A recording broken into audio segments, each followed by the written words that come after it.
Finally, this isn't really a headline per se because Media Matters complains about us every single day, obviously, but the latest Daily Wire clip that Media Matters is offended by is this one from Ben's show. And they put the video online. Leftists are whining about it as usual. I did have one thing I wanted to say about it. So let's play the clip. Listen to this. Hey Ben, I had a Star Wars question for you. Good times. I generally agree with your take on the sequel trilogy. I mean, even if you liked one of those episodes, the trilogy as a whole was just a failure, in my opinion. And I noticed that they had announced that there's another trilogy scheduled to begin in 2022. And just your opinion on, in an ideal world where Disney was getting it right, what would you like to see that next trilogy be about? So I've said before that I think that there's a great series to be made on Darth Plagueis. I think that there's a great series to be made on Darth Bane. Like the truth is that what makes the Star Wars universe interesting is the dark side of the Force. And so all the focus on the Jedi is actually a lot less interesting than the focus on the dark side of the Force and its seductiveness. So I guess that the High Republic is supposed to be they're sort of prequels. It's based on other Jedi, which is fine. I mean, that's all fine.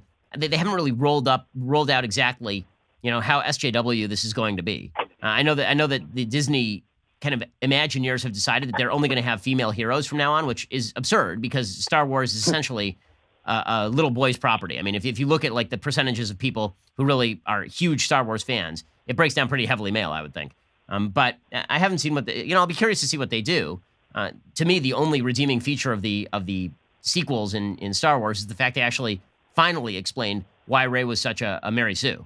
Like that, if they had not, then it would have been incredibly annoying. But yeah, I'm curious to see what they're going to do. I just hope that they don't do what they've been pledging to do, which is, kind of throw in a bunch of SJW nonsense. How dare he? I, for one, am shocked and appalled by Ben Shapiro's sexism. Appalled. Now, granted, of course, he's absolutely right, but still.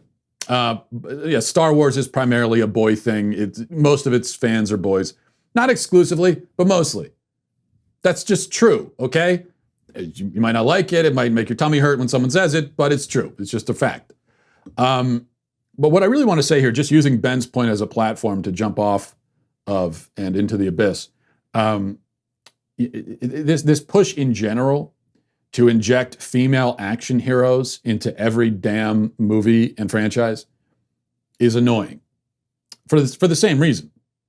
And it's really becoming, I mean, you go to Netflix or wherever, every cop show or action film or whatever it is, almost all of them have female leads now. And yeah, it gets a little silly after a while.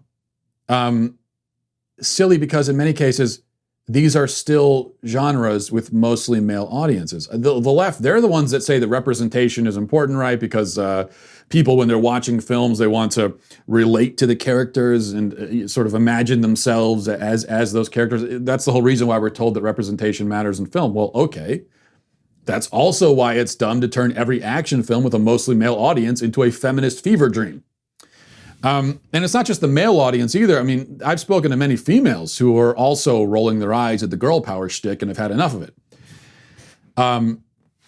Yes, these are fiction stories. Most of these sorts of films are not exactly hyper-realistic to begin with. Even so, the suspension of disbelief really gets a hell of a workout when you're watching a 120-pound hot chick beat up a bunch of brawny 250-pound dudes, right? Yeah, seeing Liam Neeson in a movie like Taken single-handedly kill like 300 Albanian sex traffickers with his bare hands by himself, that's not exactly true to life, okay? I mean, you're at no risk of mistaking that for a documentary, though it would be one hell of a documentary for sure.